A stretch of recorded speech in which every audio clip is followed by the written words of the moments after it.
As already announced by Rosanna, I will try to explain to you how Prefer sees the potential role of patient preference studies in HTA, health technology assessment.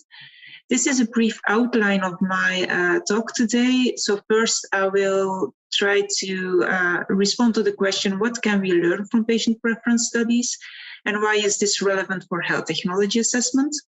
How can patient preference data be used in health technology assessment? Should we use patient preferences or public preferences? I think this is a very crucial question in HTA.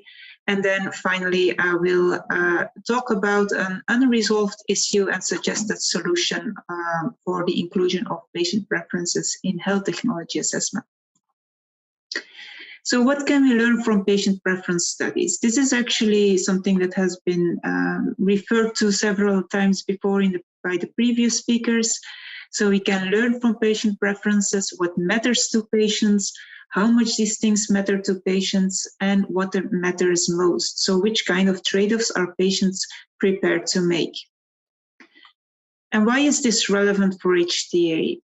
Before diving into this question, I would like to describe very briefly again what the objective of HTA is and what HTA bodies actually do.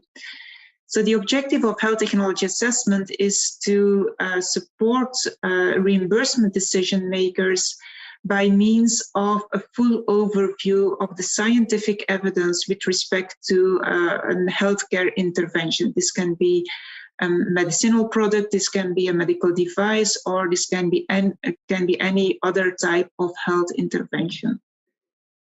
So what we do first is to collect all the available evidence, and evidence is scientific evidence derived from clinical trials or from scientific studies, and we make a critical assessment of this evidence, for instance, on safety and effectiveness, but also on the cost effectiveness of medical interventions. And we also try to find out what specific patient and social issues are that are related to the healthcare interventions, as well as any legal, ethical, and organizational aspects.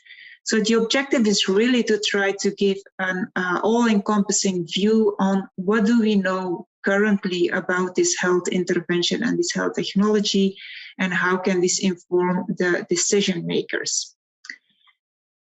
So this already demonstrates that health technology assessment bodies are working in a broader societal context, and we constantly need to balance individual patient needs against societal needs.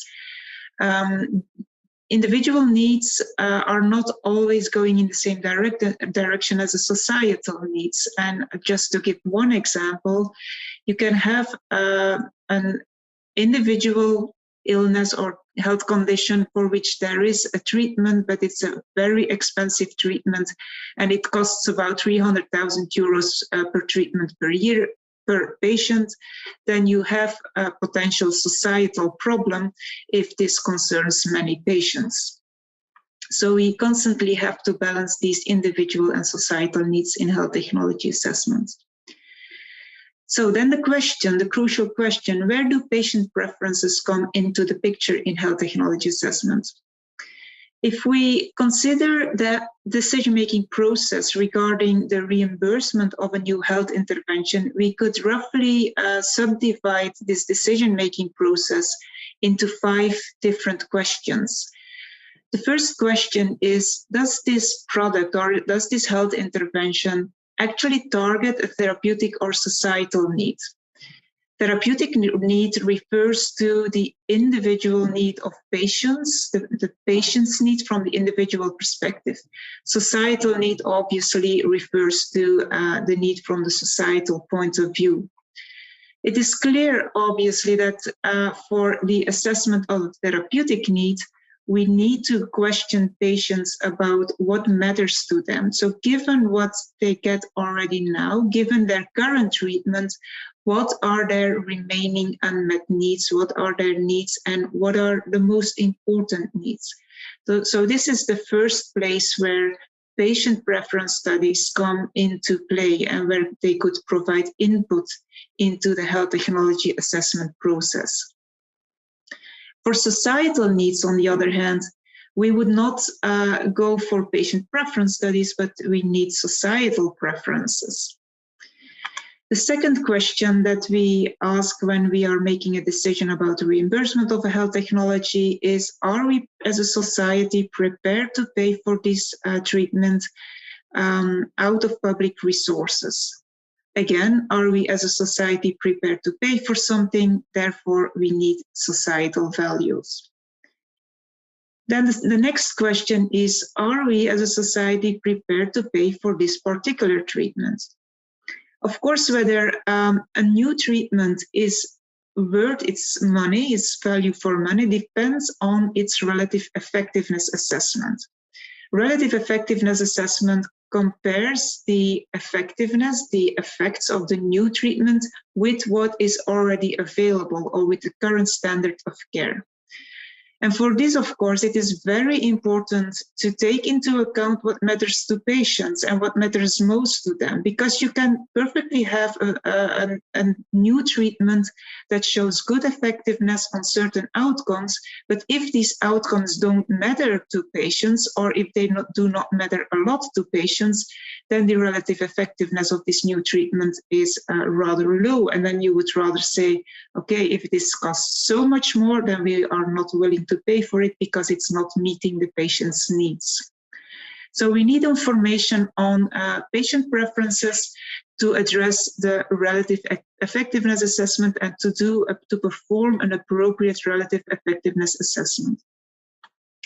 And then finally, the final two questions are related to, are we prepared to pay more for this treatment than for the current alternative, and how much more are we willing to pay?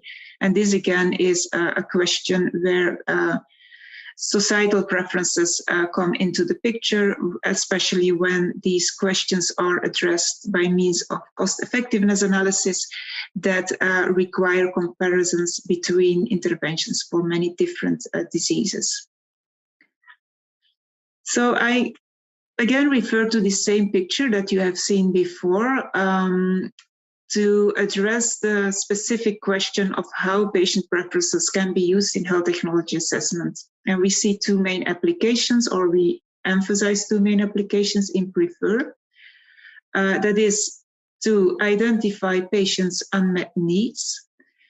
This identification of unmet needs can inform the choice of the clinical trial endpoints, which should actually be product independent, because patient needs should be as before the new treatment is implemented. So you need to know what matters most to patients, independent of the new product or the new health intervention that is being introduced and for which a decision about reimbursement has to be taken. This information, if it is used appropriately in the clinical trials to measure the endpoints that matter most to patients, can subsequently be used in the HTA process in the relative effectiveness assessment.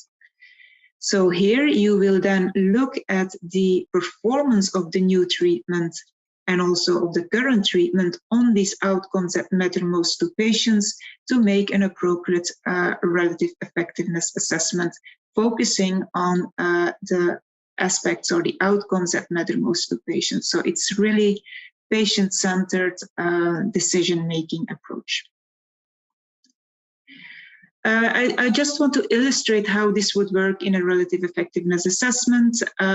Suppose, for instance, that you do a patient preference study on a particular disease and you find that patients have four main concerns, that is fatigue, hair loss, nausea, and treatment burden. These are considered to be the most important endpoints for patients. They want to see improvement on these four criteria, these four attributes, whenever a new treatment is coming to the market. So these are clearly disease-specific attributes for which you need patient preferences, not only to identify them, but also to make an assessment of the relative importance of these attributes. You need patient preference data for that.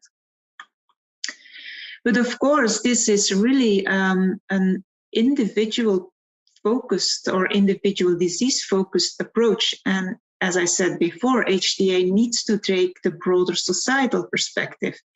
So while the focus of one single health technology is on one particular intervention, the scope of HTA is always larger. We need to take into account the fact that resources in healthcare are limited, and we need to allocate resources in the best way possible.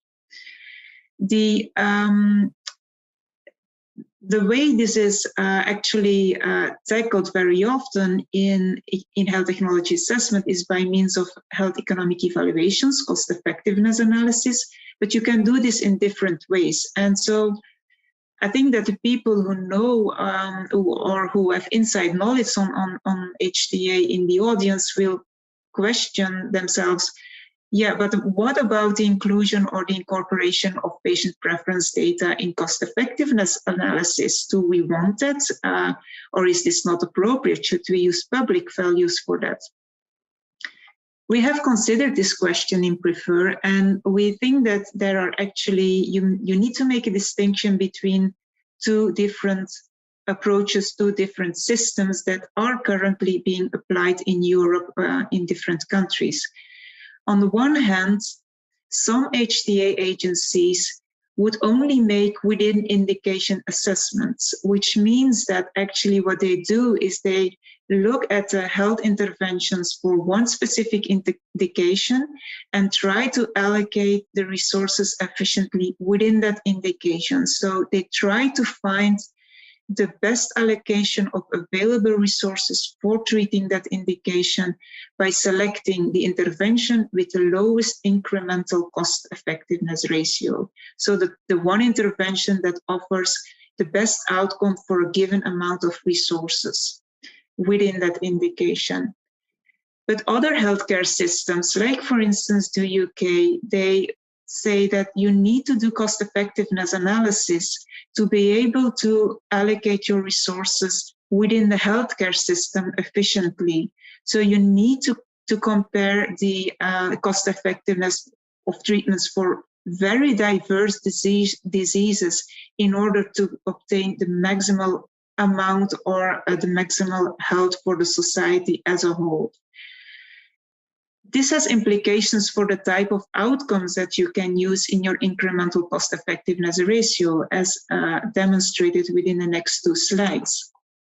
For instance, take the first system where you only make within indication assessments and you try to allocate resources for your indication efficiently. In that case, you can actually use the attributes that have been identified as being most important by patients with that indication. So you look at what patients highlight as being the most important elements they want to see improved in their treatment or in their disease, and you can use these in your relative effectiveness and cost effectiveness assessment for that treatment. And this is, of course, based on information from patient preferences. But if you want to make comparisons between different diseases and so between different indications, you cannot use that approach. You cannot use disease-specific attributes because, for instance, the attributes or what matters to diabetes patients is, of course, not the same as what matters most to lung cancer patients. So in this case, you need to focus on generic attributes, generic outcome measures, like, for instance, what is the impact on the life expectancy? What is the impact on health-related quality of life? Where health-related quality of life can be further specified in a number of generic dimensions as well.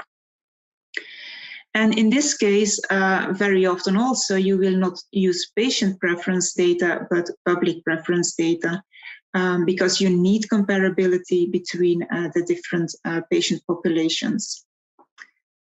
So in conclusion, and this is my final slide, when we look back at the different dimensions, the different domains of health technology assessment, we see a couple of areas where patient preferences can indeed inform the assessments, like, for instance, the assessment of patient needs, relative effectiveness assessment, and patient's issues. These are obvious. For cost effectiveness assessment, it really depends on in which type of system you're working. It can be within indications or between indications, and depending on what type of system, you either need patient or public preference data. For the organizational aspect, probably both are relevant. Patients can have clear preferences on how to organize their care, but there are also societal implications on the organization of care, for which you might need to collect public preferences. And then finally, for the societal needs, it's public preferences that will be used.